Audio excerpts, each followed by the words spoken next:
Hello everyone, it's me Mandy with Bead Woven Dreams. Now, if you're a beginner, and not so long ago I was a beginner myself, I would say about 2 years ago, you come into a very well-known problem of what happens when you run out of thread, how do you end it, how do you tie in more. And there are many different techniques. So this evening I'm going to show you my technique that I think I learned it. I probably did learn it somewhere. I can't remember. But I have been able to do it for many different projects and many different bead stitches. It has been tried and true, at least for me. There's not a single piece I haven't worked on, no matter what the stitch is, that I have not been able to do this and use this technique, and it hasn't worked. It's always worked. So you see here, we have four different samples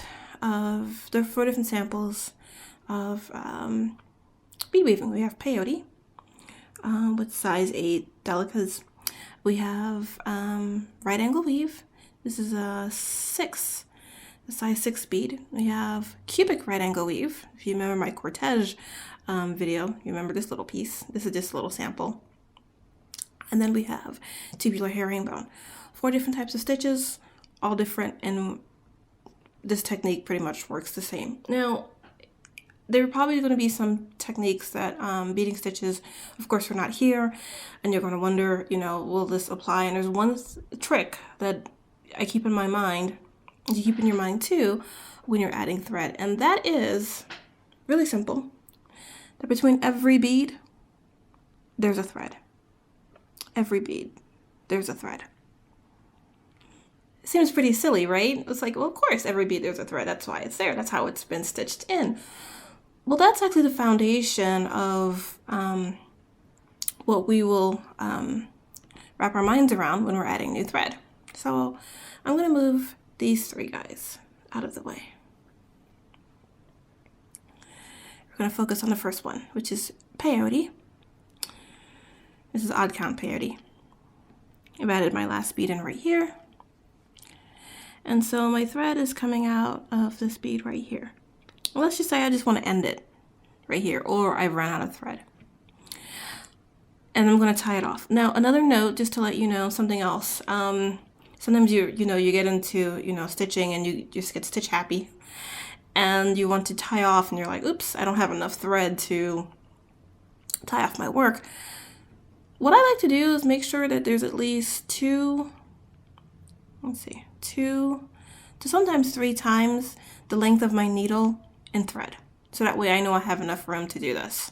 So 2 to 3 is enough. So anything less than that, it'll be just way too difficult and maybe even impossible. And you don't have to worry about having like a huge tail to tie off. Just 2 to 3 times your needle, which is about 6 inches. That's all you need. Okay. So I'm coming out of this here, pretending like I'm going to end it. I'm going to put my needle right here. Just stitch it through between the second bead and the third bead. There's a little gap right there. That's right in here. See that?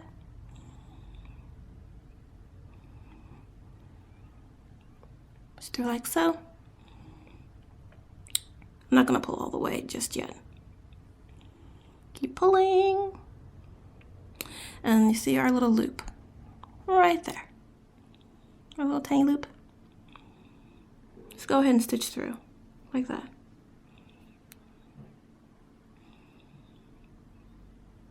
And then you pull.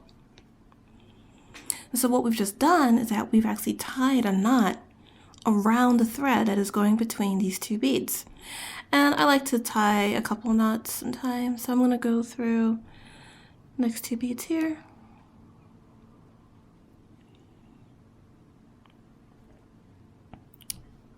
This is a little loose deliberately, so that way you can see where my needle is going between the beads.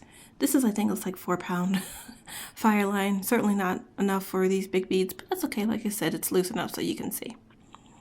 So you see that gap right there. And that's where I'm going to, where I'm going to put my needle through. Right here.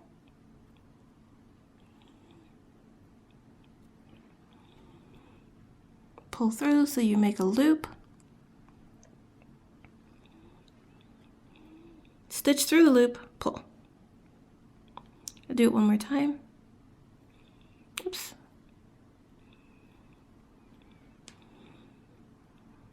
Like so. And you see where the thread is coming out of this bead right here? That gap right there is where you want to tie the thread. If you tie the knot like here or any other spot, you'll have thread actually showing on the upper, on the opposite side on one of the beads. So you want to make sure that your knot is only around the thread that's between these two beads right here in that gap, so that way no one will ever see the knot. Coming through that bead, making a loop, stitching through the loop, and pulling. As you can see, there are all these knots. There are about 3 knots here. 1, 2, 3, and no one can see them, and your work is secure. So that's how you would end it. Now, let's say you want to add thread. It's exactly the same way, and I'll show you. Let me go ahead and cut.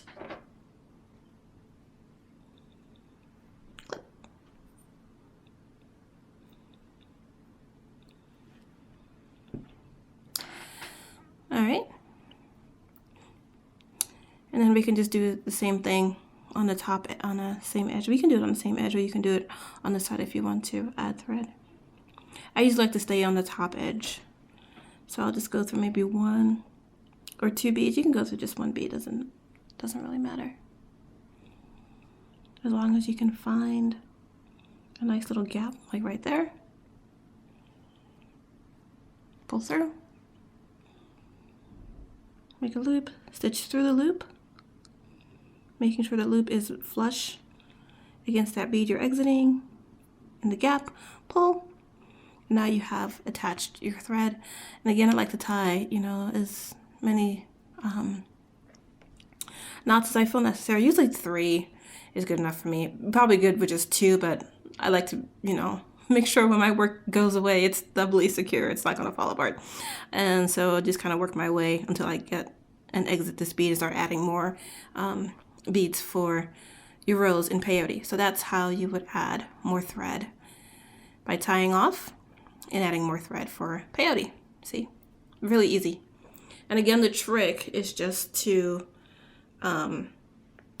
keep in mind that between each bead, each 2 beads, there's a thread, and that's what we're going to tie our knot around. All right, same thing here.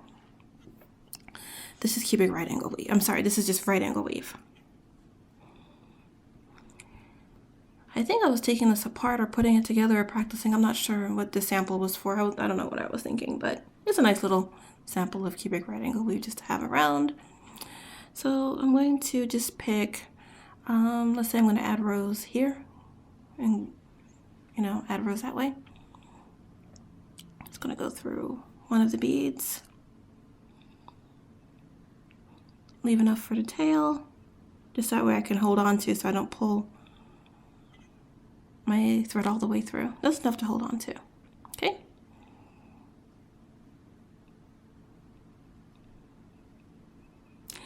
Between these 2 beads, there's some thread there, so I'm going to go through this unit here. And then I'm going to go under it, right here, like so. Pull through. We have a loop right here. Stitch through the loop. And pull. And so you see, you've made a knot around the thread between these 2 beads. I'll do it again.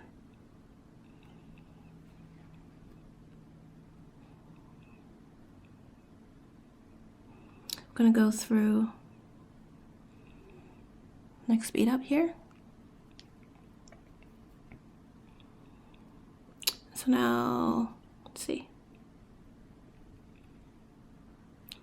And I like to tie 2 knots, especially with cubic right angle weave. Well, several knots actually, because as you see here when I pulled, you saw the tail go through a little bit. So kind of slide through that bead So I'll tie another knot between these two beads right here.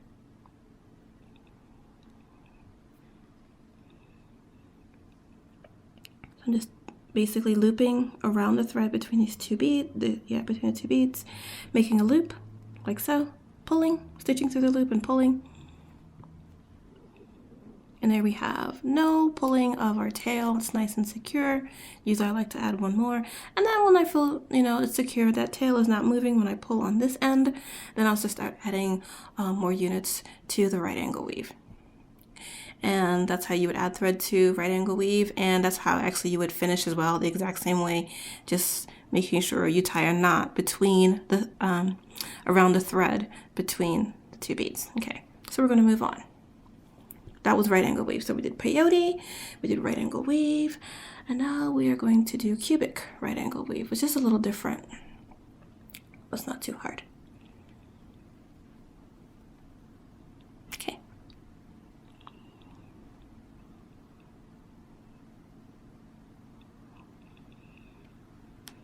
All right, so let's say I came out of the top bead here. Last unit, I'm done adding all my beads, I'm running out of thread. I'm going to stitch down to one of the units on the side here. One of the beads on the side, sorry. Right here. Put my needle through. Like so. So basically, you see how the bead is facing you? I'm going to stitch through this unit and this unit here, basically passing the needle behind this bead right here. And I'm going to make a loop and tie and pull. So you're tying a thread, you're tying a knot around the thread that is between the thread on this unit and the thread on this unit right here. I'll do it again. Beads coming down out of the threads coming down out of this bead. Stitch through the two units that it's connected to. Basically, you're stitching, passing your needle behind that bead. You're making a loop, stitching through the loop, pull, making sure the thread is close to the knot and not up here, but right here, because that's where you're coming out of. And that's how you would tie off in cubic right angle weave. Well, at least it's my little way of doing so. And you can certainly try it. Again, adding thread will be the exact same way. I'll go ahead and I'll cut, and then I'll show you.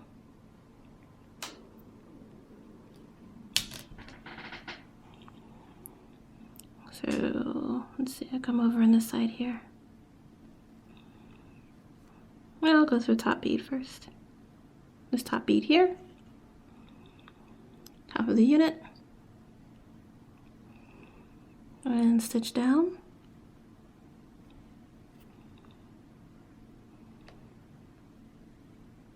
Make sure I have enough tail just to hold on to.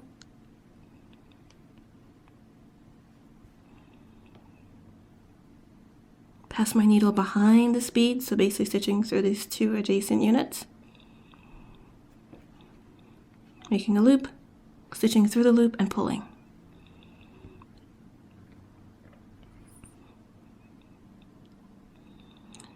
And then I'll go through the next bead on the bottom, find a bead on the top, well, on the side here. So you see I'm coming out to the top now, so you want the knot to be on the top, not the bottom here.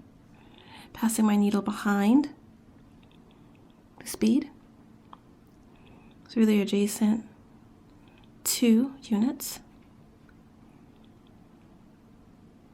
making a loop, stitching, a little extra thread there, stitching through the loop and pulling. And that way you've added thread to cubic right angle weave. You can also add and tie off on the top here too, because you know you have thread going through these beads, so you can easily just pass your needle through this unit and through this unit, like so. And so you would make a loop and tie a knot through here. So basically anywhere you like is fine. When tying off, I'll tie knots in 2 different places, adding 2 or 3 different places so that way that fire line won't slip. And I know that sounds really strange that, fire line can actually, slip and your knot can come loose, but as tough as this stuff is, it does have a tendency to be kind of slippery. So my rule of thumb is just 3 knots. 2 will definitely suffice. 3, so I'm knowing it's not going to go anywhere. So, but again, it's the same theory that you have, thread between those beads, and that's what we're tying our knot around, is that thread.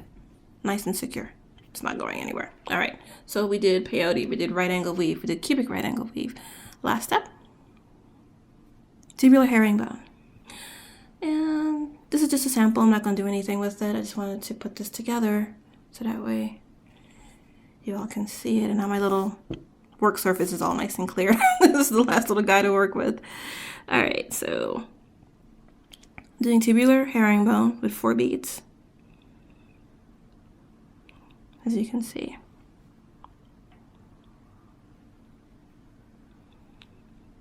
So I'm coming out of this bead right here as if I'm going to add 2 more beads and stitch down, add 2 more.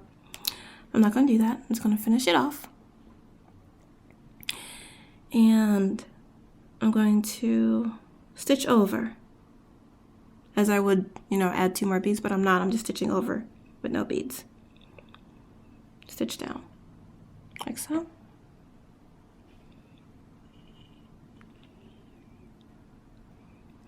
And remember, between 2 beads, there's a thread, so there's thread right here. So what I'm going to do, sorry, I come out, stitch, let me back up, explain that better, sorry.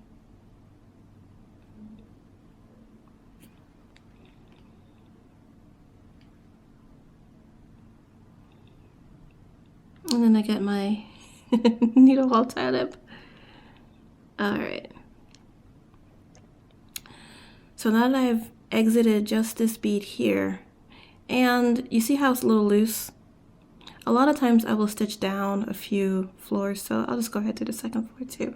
So that way I know it's secure and there won't be that unnecessary gap. Okay. So I'm coming out of not the top floor, but the floor beneath, just that 1 bead right there.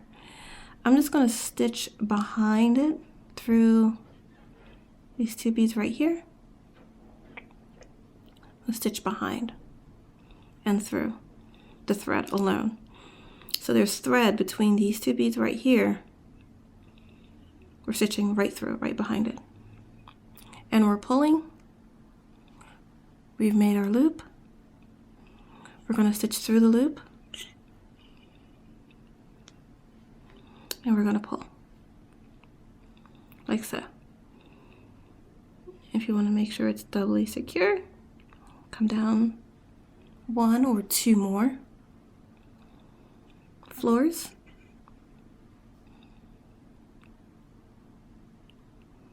So we're just stitching between these 2 beads right behind this thread right here. That's between these 2. Like so. Pulling. Enough for a loop. Stitch through the loop. And pull. So you've tied 2 knots. 1 here and 1 here. And you know that your herringbone work is secure. You've tied some nice knots in between those beads and no one can even see them. No one can see the knots at all. So because, like I said, I've done this with so many different bead stitches, there's not a stitch that I haven't worked with or a project that I haven't worked with where I've been not able to use this because it didn't work. It has worked with everything that I've done for the past 2 years, so I haven't had any problems with it at all, with anything, coming apart or just not working. It's very versatile. So like I said, we've done it with peyote, right angle weave, cubic right angle weave, and tubular herringbone. So this is just a great little way to, it's really easy and quick, as you can see, to add thread to your projects. There's one project I just did, one tutorial that I'm about to publish that I was surprised. I was just working on it, and I wasn't really counting how many beads I used or how much thread I used. And so I finally decided to just do 1 unit of this cubic right angle weave bangle. Did just 1 unit. I counted there were 16 units, and that 1 unit took up 1 yard of thread. That's 16 yards of thread. I have never worked with that much thread, and I have no intention on working with that much thread at once. So for me, just, working with 3 or 4 yards, going ahead and stitching through when I get to the end, tying it off and adding more thread is a lot easier than working with that much thread. So hopefully, if you're working with a project that requires a lot of thread, or you just don't want to work with a whole bunch, or you run out, this, will be helpful to you. Let me know how this helps you out, and I will see you in my next video. It's a free tutorial involving Tyler beads and checkmates. It's really simple and cute, and I hope you'll enjoy it. So I'll see you soon. Take care. Bye-bye.